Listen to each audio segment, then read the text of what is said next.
नमस्कार दोस्तों, ज्ञान विस्तार क्लासेज में आप सभी का स्वागत है।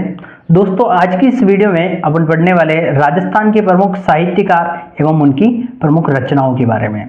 और दोस्तों, आशा करता हूं कि आप सभी के सीईटी स्नातक स्तर के एग्जाम बहुत ही अच्छे रहे होंगे। और जितना बाजार में भय था सीईटी एग्जाम को लेके, जितना विद्यार्थियों के अंदर डर था, तो मैं जहां तक मेरा मानना है कि वो भय और डर आपको उस एग्जाम को देने के बाद में बहुत ही एकदम कम लेवल का रहा होगा। क्योंकि आपको भी पता लग गया कि जितना इसका माहौल बनाया जा रहा था उतना कोई पेपर वाला हार्ड नहीं था। जो विद्यार्थी नियमित रूप से पढ़ रहे थे और जिनके बेसिक कंसेप्ट क्लियर थे, उनका सीईटी का एग्जाम बहुत ही अच्छा रहा। ये ज़्यादा से ज़्यादा विद्यार्थियों से पता लगा है। तो हमेशा आपको ध्यान रखना है, नियमित रूप से पढ़ना है और कभी भी जो हवाबाजी है उसके अंदर नहीं रहना है। आपको नियमित रूप से अपना जो भी डेली का रूटीन है उसके द्वारा सभी विषय को रिवीजन करते हैं बार बार, और सारा मैटर अपने जो है सेल्फ स्टडी पे ज़्यादा से ज़्यादा समय दीजिए। अब शुरू करते हैं आज की क्लास को। सबसे पहले राजस्थान के प्रमुख साहित्यकार एवं रचनाओं की बात करें यहाँ पर, तो इससे भी बहुत सारे एग्जाम में क्वेश्चन पूछे जाते हैं। और यहाँ पर आपके 10+2 के सीईटी एग्जाम अभी बाकी है, तो उनके लिए भी ये महत्वपूर्ण रहने वाला है। तो सबसे पहले अपन बात करते हैं साहित्यकार एवं रचनाओं में पंचराम गौड़ की। देखिए, पंचराम गौड़ साहित्यकार है। इनकी प्रमुख रचनाएं और ग्रंथ कौन कौन से हैं, तो एक है रेगिस्तान के नाम से इनकी रचना है। रेगिस्तान, मानव और प्रकृति, समर्थ गुरु और राजस्थानी मुहावरे, यानी कि इनकी ये 4 रचनाएं पंचराम गौड़ की। रेगिस्तान, मानव और प्रकृति, समर्थ गुरु और राजस्थानी मुहावरे। अगर इनमें से कोई रचनाएं आ जाए तो आप पूछ दे कि ये किसके द्वारा लिखित है या रचित है, तो आपको बताना है पंचराम गौड़ के द्वारा रचित है। ठीक है, तो विशेष ध्यान रखिएगा, आपके एग्जाम में अच्छे से आपको बार बार रिविजिट करना है इन चीज़ों को, और स्क्रीनशॉट लेके आपको अपनी नोटबुक में उतार देना है, और एग्जाम के लास्ट टाइम में आपको सेल्फ स्टडी से रिविजन करना है। ठीक है, तो निश्चित तौर से आपको फायदा होगा। सेकंड चीज है, पंडित लज्जाराम साहित्यकार हैं। इनकी कौन कौन सी रचनाएं देखिए, कपटी मित्र, धूत चरित्र, शराबी की खराबी, ये 3 इनकी रचनाएं हैं। तो इनको भी ध्यान रखना है, कपटी मित्र, धूत चरित्र, शराबी की खराबी। और ये किनके द्वारा रचित है, तो ये है पंडित लज्जाराम के द्वारा रचित है। तो इनको विशेष तौर से ध्यान रखिएगा। नेक्स्ट बात करें आगे, केसरी सिंह बाहरट, जो अपने स्वतंत्रता सेनानी भी रहे हैं। तो केसरी सिंह बाहरट के द्वारा रचित रचनाएं कौन कौन सी थी, प्रताप चरित्र, राज सिंह चरित्र, दुर्गादास चरित्र, जसवंत सिंह चरित्र, रूठी रानी और चेतावनीरा चुंगटिया। बहुत ही फेमस है ये रचना, तो बहुत बार एग्जाम में रिपीट होती है, बार बार पूछी जाती है। चेतावनीरा चुंगटिया रचना या ग्रंथ किसके द्वारा लिखित है या रचित है, तो आपको बताना है केसरी सिंह बाहरट के द्वारा रचित है। और रूठी रानी वाला भी बहुत बार पूछ लिया जाता है, तो इसको याद रखिएगा, केसरी सिंह बाहरट। फिर नेक्स्ट बात करें शिवदास गार्डन के द्वारा, तो इनकी रचना है अचलदास खींचीरी वचनिका। ये भी क्वेश्चन आपके बहुत बार एग्जाम में पूछा हुआ है कि अचलदास खींचीरी वचनिका ग्रंथ की रचना किसने की थी, तो आपको बताना है शिवदास गार्डन की। और ऐसे प्रश्न आपके एग्जाम में मिलान वाले में भी बहुत सारे पूछे जाते हैं। एक तरफ आपको साहित्यकारों के नाम दे देंगे, एक तरफ रचनाएं या ग्रंथ दे देंगे, उनका मिलान करना रहता है। तो उसमें भी बहुत बार पूछा जाता है कि अचलदास खींचीरी वचनिका किसके द्वारा रचित है या लिखित है, तो शिवदास गार्डन के द्वारा। ठीक है, नेक्स्ट है माधोदास ददवाड़िया, इनकी रचना है राम रासो। तो पूछ दे राम रासो किसकी रचना है, तो माधोदास ददवाड़िया की रचना है। आगे बात करें कवि वृंद की, तो कवि वृंद का है सत्य रूपक, ये इनकी रचना है।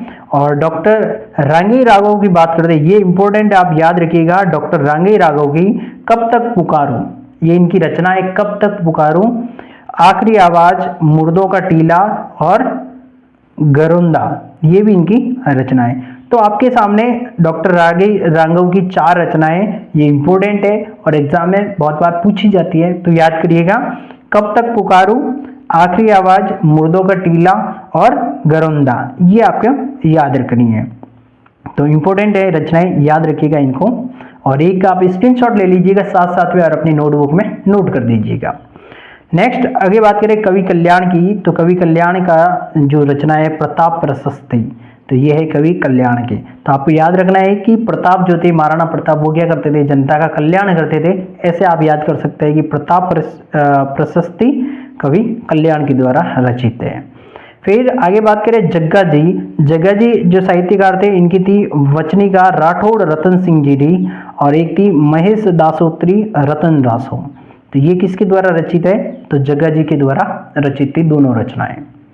नेक्स्ट अगली बात करें तो कवि जयदेव के द्वारा हरि विजय नाटक की रचना की गई थी। किसकी रचना की गई थी, हरि विजय नाटक की रचना कवि जयदेव के द्वारा की गई थी। तो यहाँ पर देखिए विजय, यहाँ पे जयदेव, तो इससे थोड़ा आप लिंक करके याद कर सकते हैं, कवि जयदेव की रचना है हरि विजय नाटक। और आगे बात करें जसवंत सिंह जी की, तो जसवंत सिंह जी की रचना है भाषा भूषण, सिद्धांत सार और अनुभव प्रकाश। ये भी इंपॉर्टेंट रचनाएं हैं जसवंत सिंह जी की। तो यहाँ पर आपको ध्यान रखनी है, पूछा जा सकता है कि भाषा भूषण किन की द्वारा रचित है, तो जसवंत सिंह जी के द्वारा। सिद्धांत सार, अनुभव प्रकाश, ठीक है।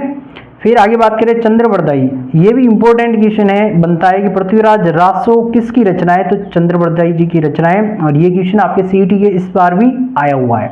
तो वेरी वेरी इंपॉर्टेंट क्वेश्चन बनते हैं इनके साहित्यकार और रचनाओं से।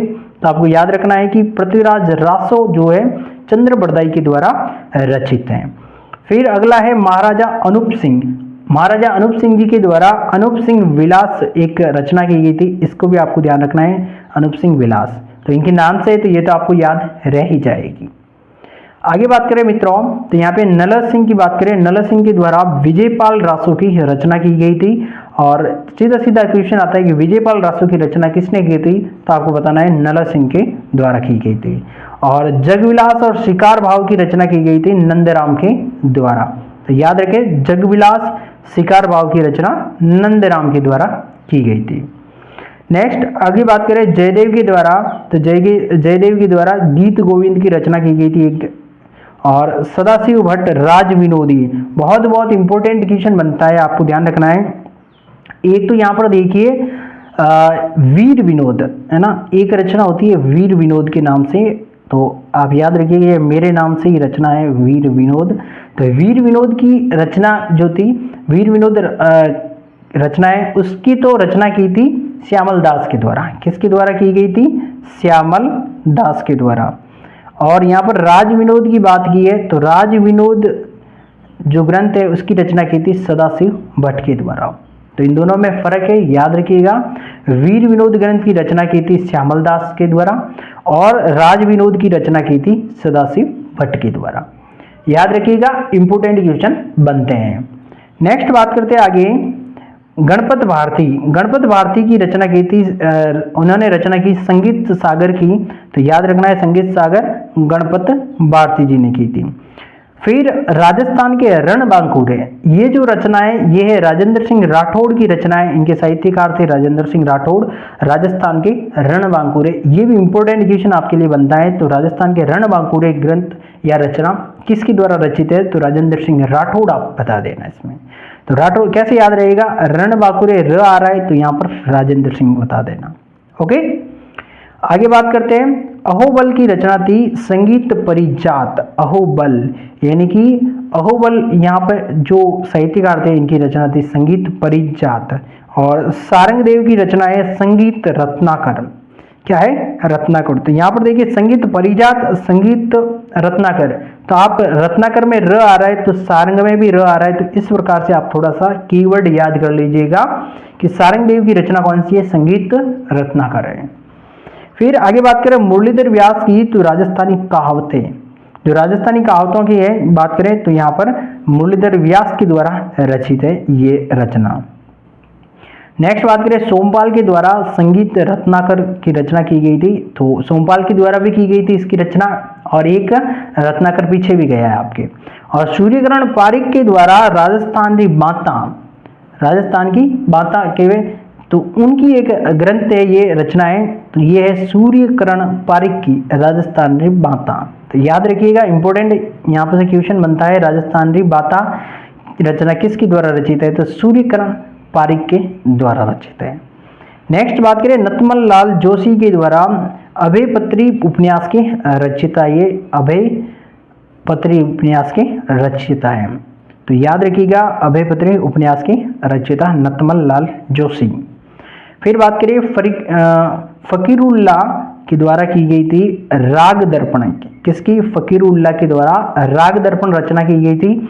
और भरत ओला की बात करें जीवरी जात, जीवरी जात ग्रंथ की रचना किसने की थी? तो भरत ओला के द्वारा की गई थी। और राग चंद्रिका की रचना की थी भट्ट द्वारकानाथ के द्वारा राग चंद्रिका की रचना की गई है।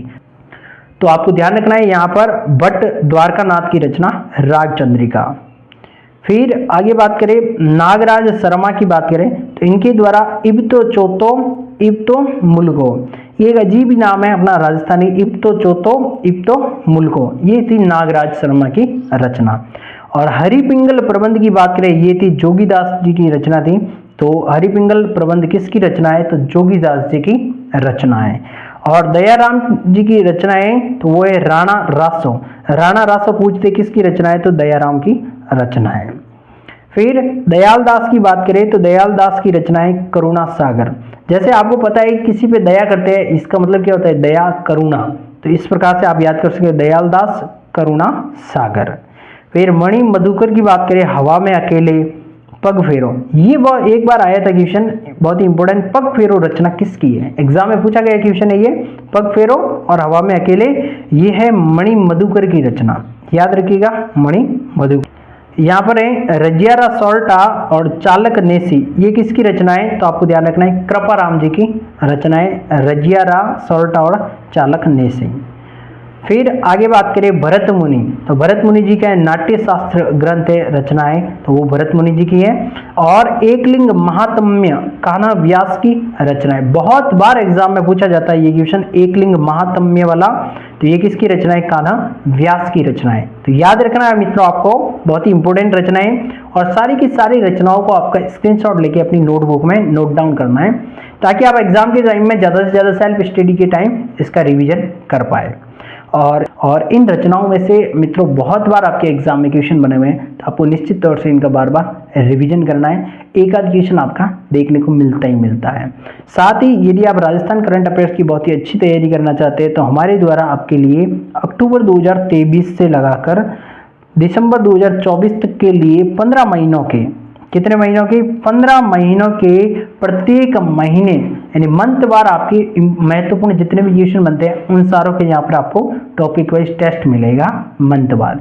तो 15 महीनों के टेस्ट मिलेंगे इसमें आपको, और जैसे ही महीना खत्म हुआ तो 10 से 15 दिन के बाद में उस महीने का आपको उसके अंदर टेस्ट ऐड कर दिया जाता है। और उसके बाद में ये खत्म होने के बाद में आपको मेगा टेस्ट भी इसके अंतर्गत मिलने वाले हैं। तो नाम मात्र शुल्क 51 रुपये में आपको ये टेस्ट सीरीज अवेलेबल करवाई गई है। तो अभी प्ले स्टोर से ज्ञान विस्तार क्लासेस ऐप को डाउनलोड करें और उसमें जाकर आप इस टेस्ट सीरीज को ज्वाइन कर सकते हैं। तो यहाँ पर आपको ध्यान रखना है। और एक चीज़ इंपॉर्टेंट, जितने भी नोटिफिकेशन वगैरह आते हैं तो उसके लिए आप अपने ज्ञान विस्तार क्लासेज, जो मैं ऊपर देखी यहाँ पर सर्किल किया मैंने, तो ज्ञान विस्तार क्लासेज के नाम से अपना टेलीग्राम चैनल है, उसका लिंक मैं इस वीडियो के डिस्क्रिप्शन में दे दूंगा। वहाँ से जाके टेलीग्राम चैनल को ज्वाइन जरूर कर दीजिएगा, ताकि आपको जितने भी अपने इंपॉर्टेंट नोटिफिकेशन रहेंगे या कोई क्वेश्चन रहता है, कोई फैक्ट रहता है, तो वो वहाँ पर मैं आपको टेलीग्राम पर शेयर कर दूंगा। तो किसी प्रकार की इसमें फालतू चीज़ें आपको नहीं मिलेगी। तो दोस्तों आज की इस वीडियो में इतना ही, और ज़्यादा से ज़्यादा इस क्लास को शेयर करिएगा और चैनल पर पहली बार आए चैनल को सब्सक्राइब जरूर कर दीजिएगा। तो दोस्तों मिलते हैं अगली वीडियो में, तब तक के लिए धन्यवाद। क्लास कैसी रही आज की कमेंट करके जरूर बताइएगा।